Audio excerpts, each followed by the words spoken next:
Welcome back. Again, it's great to see you, HBR community. We have Beth and Mallory back with us today. A lot's happened in the last week, so we just want to check in with you. Today we're going to talk a little bit about competency and what Dr. Ginsburg talks about in relation to how we can really get out of the way a little bit and help our kids develop a sense of competency. But before we go there, how are you guys? Doing okay. How are you? All right.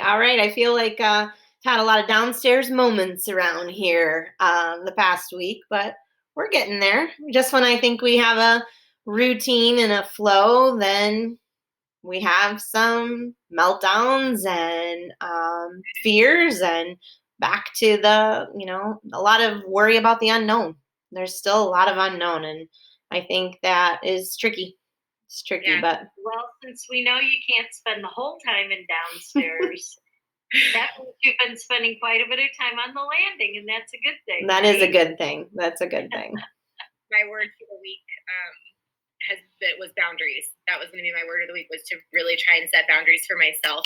And what I've learned about myself in this week is that boundaries are great, but boundaries doesn't mean that you can't then complete the other tasks that you're still needing to get done. Because by the end of the week, you feel, I'm very much in my downstairs brain going, Yeah. I did a really great job of setting boundaries and not doing certain things from this time to this time, but then now I still have all of those responsibilities. So it's been one of those kind of weeks. Yeah.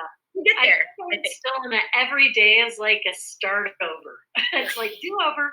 It's that Groundhog Day, only it is Groundhog. It's adaptive. I just keep, okay, well, I'll go to bed and tomorrow will be a new day. Yep.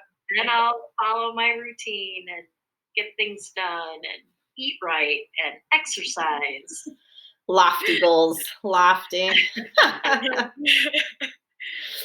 Well, I think this week was where, if we're moving forward in the book, if you're joining us in the book, again, that book is Building Resilience in Children and Teens. Section 2 really talks about competency and confidence, and those are really big ideas for all of us as people, but especially when we're thinking about how to develop in kids. And they are different, right? Competency is not the same as confidence, and we need to talk about them separately. I think it's really important. Dr. Ginsburg talks about competency being the number one most critical characteristic or C that is needed for children to really be resilient and to develop that resiliency. Like that building block, that first part of the pyramid. Absolutely. And so what it means to be competent is having the skill set and the set of experiences to draw from the knowledge in order to accomplish a task effectively and efficiently. And how do we develop our skill set and our knowledge? By doing, through our experiences, through our learning. So he talks in his book in chapter 5 about getting out of the way and really allowing our children to have experiences in order to continue to grow and develop those skill sets. But sometimes I know as a parent, that is not something that I am good at. And I am often in the way. And just over this COVID closure, right? My husband comes up and says to the girls who are almost 13 and 16, hey, do you want to drive the car down to this street and get this air hockey table and put it in the car and bring it home? We'll put it together. And I was like, no, number one, we don't have room for that. And then I was like, number two, it's going to be heavy. And I don't think it'll fit in this car. And they're going to feel weird going to this person's house and getting this table from the driveway. And they were like, Mom, we got it. And they're out the door. Such a small example, but the pride in them that they showed when they came home and all excited, like, we got it, it's here. We put together this table and they built it and they played it. And I thought to myself, wow, Jessica, way to go. Like, you just set them up for, you aren't capable of doing this. And they showed me, like they often do, that that they are. They're very capable. And I have to be mindful of what emotions and what thoughts are going through my head. What am I afraid of that I'm bringing to the situation when obviously these are not things that they've been thinking about, right? And so, yeah, I think that's important. I think too, you're speaking from a place of being a mom of teenagers, and I feel like for me, talking about having kids be able to figure it out on their own, I'm in that place right now with Finley, because she is she's 3, and so I have been doing that whole, okay, she has to go through all of those milestones, and I want to make sure that she's checking all of the boxes, for those things. But that's kind of always, I think, in the back of our brains as like the new moms, that this is what they're supposed to be doing. And it's a little bit easier for us to maybe not so much get out of the way, but almost like I'm okay with her trying to figure it out a little bit right now, because I know she's supposed to be doing that. Whereas when she's a teenager, I think it might be harder for me to not get in the way. Right. Yeah, that's a good point too. Well, and it gets, when they get older, it feels like it's higher stakes, like, oh my gosh, this is what they're going to take into their, whether it's like they've got to get into college or they've got to be able to get a job, and, and you want to protect them from maybe even disappointments that you've experienced yourself. Yep. And being able to be aware and step out of that and let them make the mistakes that they need to, that's really hard. We've talked about this, but my kids are, oh gosh, they've reached that point. I can't remember how old they are. One will be 25 and the other is 27, I think, or somewhere around then. And sorry, Joe and Will. And they are really successful adults, and sometimes I'm like, how did they get there? Because I didn't feel like, I had a series of things that I looked at and read, and did parenting classes and stuff like that, and my husband and I talked a lot about it, but even looking back, I can't say, oh, it's because I let them fail at this when they were 15, or do you know what I mean? And yet something worked, because they seem to be able to solve their own problems. And even though I still, as now a parent of adult children, find myself in my head trying to solve their problems for them, but I don't dare say anything because that would be inappropriate. But no, I mean, it's such a natural thing. I think you know this book a bit better than I do, I think, Mallory and Jessica, but the parent alarm, is that one of the things that in the competence chapter? What I did that part about getting out of the way. Okay. And essentially what he says is that we all have that kind of that go-to parent response of either wanting to protect or essentially not let them fail, and not let them kind of figure it out. And so to kind of rewind, he says, and I thought this was really important, that he says, like, by letting them figure it out, by letting them solve their own problems, and by letting and supporting that problem solving, you're essentially saying, I believe you're capable. And then, we do have that parent alarm. And I kind of attributed, as I was reading it, I was thinking about all my girlfriends out there that, will happily dub themselves as the mama bears. I think I have a really good friend, and she even has a shirt that says Mama Bear, but what does that mean? And, I think it's that part of us, that innate parenting part of us, that says, I have to protect them and I can't let them get hurt. And I think it's not just the physical hurt. Obviously, I don't want Finley to get hurt. But I think I'm a little bit more okay if she trips and falls. I don't have that big reaction, because that ends up giving her reaction. Right? Like, what is that phenomenon? Like when you have that reaction, and then mirror neurons. How about that? I just learned about that. Well, I don't know. but yeah, and it's that feeling of not wanting them to be emotionally hurt, right? And that they're, I think, Jess, you and I had talked about, when our kids their hurts are hurt, and I think we tend to go to that mama bear mode, or that parent alarm is sounding, and I was, as I was reading it, I kept thinking, that's my downstairs brain too. Like, that's my emotional brain responding to not wanting Finley to have to experience pain in any way, right. and or not even pain, Disappointment, emotional right? hurt, disappointment, yeah. disappointment, any of those kind of unpleasant feelings or emotions. Boredom, like I have struggled during this COVID closure with even my 3-year-old feeling bored, and boredom is not a bad thing. It's not creativity, but yeah, I have felt, I can't imagine some of those parents right now that are constantly hearing, I'm bored. But yes. thinking, he actually talks in his book too, the next chapter. It's funny that you brought that up. That's still in this competence piece, is the value of play, and how it's okay for our kids to be bored, and it's okay for us not to structure their play, because actually they build competency through playing and problem solving in their play and figuring out their schema.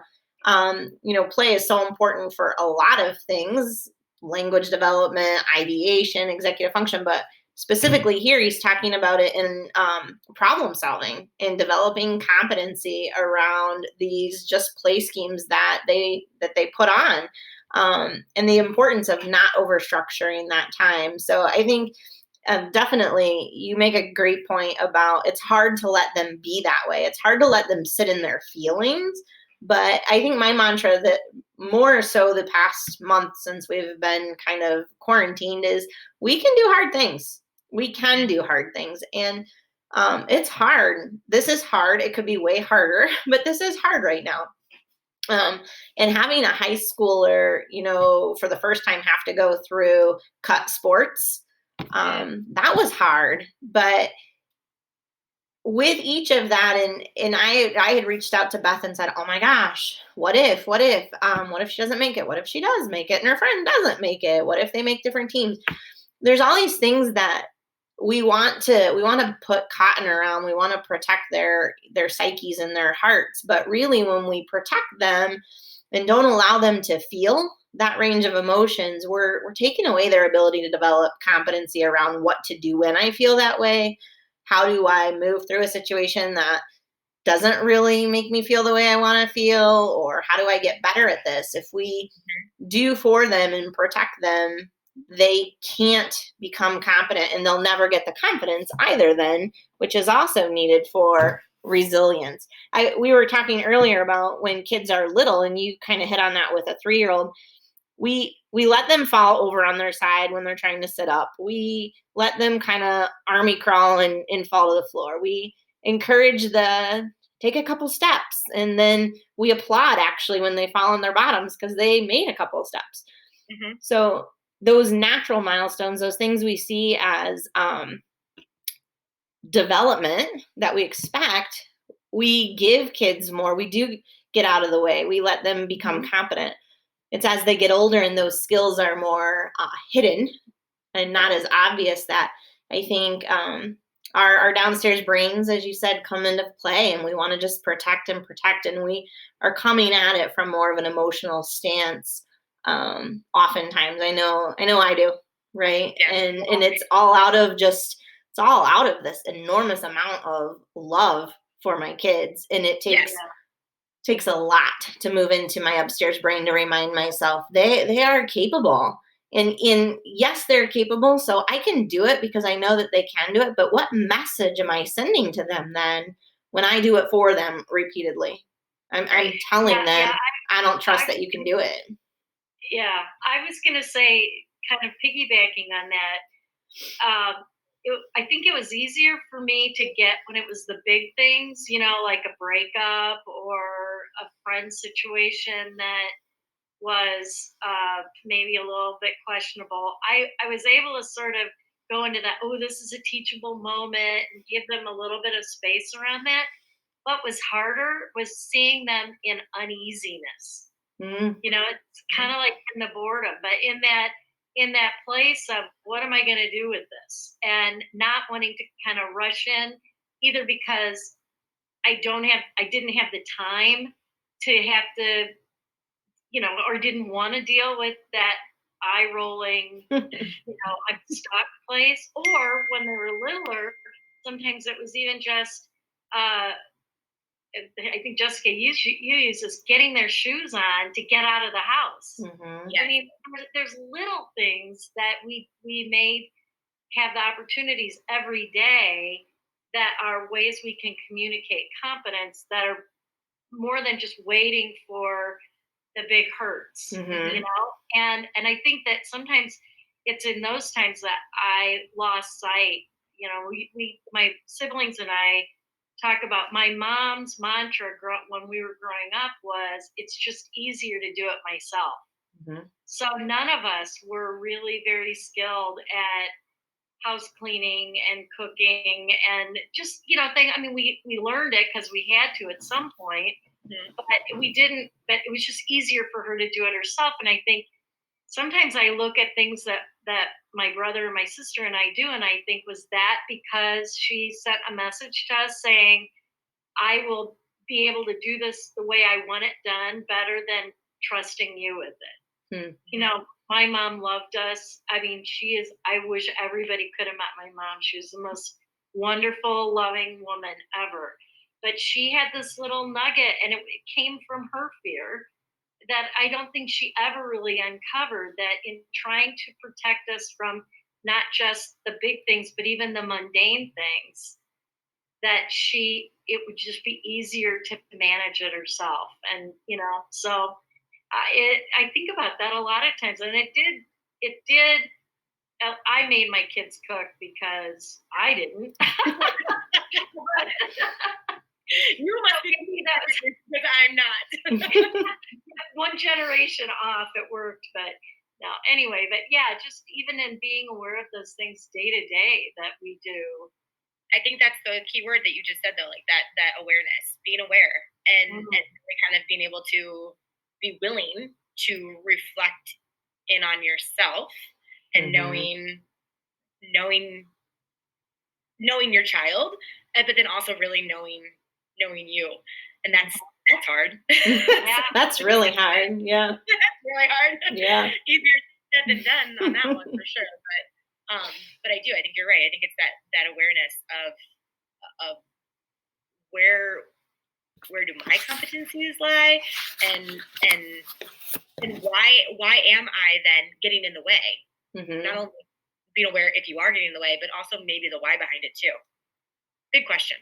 Huge questions. Huge.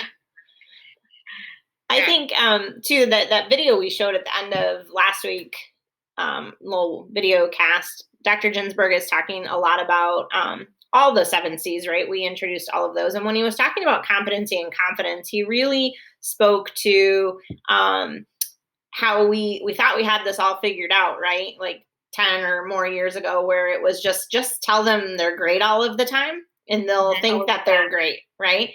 And what we've realized now is it takes a little bit more than just, here's your participation trophy and everybody's wonderful, to develop competency and confidence. And I gotta say, if to our listeners out there, if you haven't read this book, chapter 5, 6, 7, section 2 really provides a nice opportunity for you to be reflective. And I have to read it a couple of times, honestly, because there's some parts in there that make you go, oh, oh, and not in a shameful, wow, you really stink at being a mom, Jessica, kind of way, but wow, like I know this stuff, and I catch myself. I do some of these things sometimes, and I know that's okay. That's okay. But if I can be more aware of that these are happening and why, or maybe how I'm phrasing things for my kids, then maybe I can, do more with helping them to develop their competency and raising confident young women who, when they're 35, are going to be really successful as adults, because that's what he talks about too, is this is not always about the right now. How are they functioning right now? But how are we teaching them to function when they aren't with us? And they have to do these things on their own. As Beth said, her boys are out and living their adult lives, and she can trust, that they're making their own decisions and they're problem solving and they're scheduling their own doctor's appointments and all of those things that adults need to be able to do. They're holding jobs and holding relationships and having some good self-awareness as well. And that's really that's our journey, right? From the time they're born until they leave us, is to prepare them to be successful adults. Mm-hmm. And I think when you said, as you're reading it, that, 'cause I don't know if I think I said to you guys, it's nothing like reading a book on parenting and then the next day feeling like you check all the do not says in the list with your own kid. And, yeah. But, you look at your whole day, especially now when we're with our kids all day long. You look at that opportunity all day long, and I think to myself, and I think we were kind of talking about this too. I think to myself, oh man, I did it again. And but what you're saying is, or at least what I'm hearing you say is, if I read this book and I can give myself the grace to read it again, absolutely, and then come back to it and read it again, and then it's going to help me have that, like, okay, next time I can do this, and next time I can try this, and that is what's going to build that competence. That is what's going to build that resilience. And bottom line is, we can we can mess up every single day, multiple times a day, and but we're as long as we're continuing to build that. That's right. Kids, they're going to be able to bounce back. They're going to be able to get through. and we can repair, and we can model that. We can say, man, I don't know why I said that. You can do that. Or we can catch ourselves and say, you know what? I think this is something you can do all by yourself, because I know that you can do it. You've shown me that you have what it takes to do this. And I think our kids appreciate that too. And we can just be honest and real and model for them. I think it's important that they see that vulnerability in us from an early age, so that they know it's okay. It's okay to make mistakes. We learn from those experiences, both as adults and as children. So in our interactions, we might mess up, but we'll do better next time. Being the person I am, my kids are used to me picking their brains a lot, and I've asked, what were your takeaways as having us as parents? And the thing that they've often said, I mean, besides the obvious wonderful things, the things that they seriously have reported as being the most impactful is when we made the mistakes and then we revisited it and we asked forgiveness, or we, talked through it again, or said, can we do this over? I don't like how that ended or how it began. And that's what when they think back on examples, that's what they go to. They don't say, well, I remember that time that you paused and said, no, Joe, I'm sure you could do that. They think of when I was like, come back in the kitchen. Mom should never say those words out loud to a child. So sorry. So after you're downstairs, Brian, and then you made it back. That's right. That's right. Maybe we're upstairs.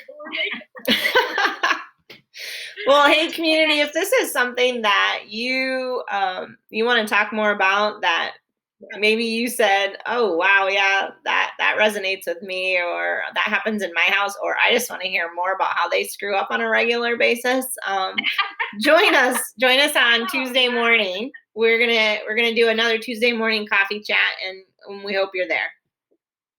Bye. Bye. Have a great weekend.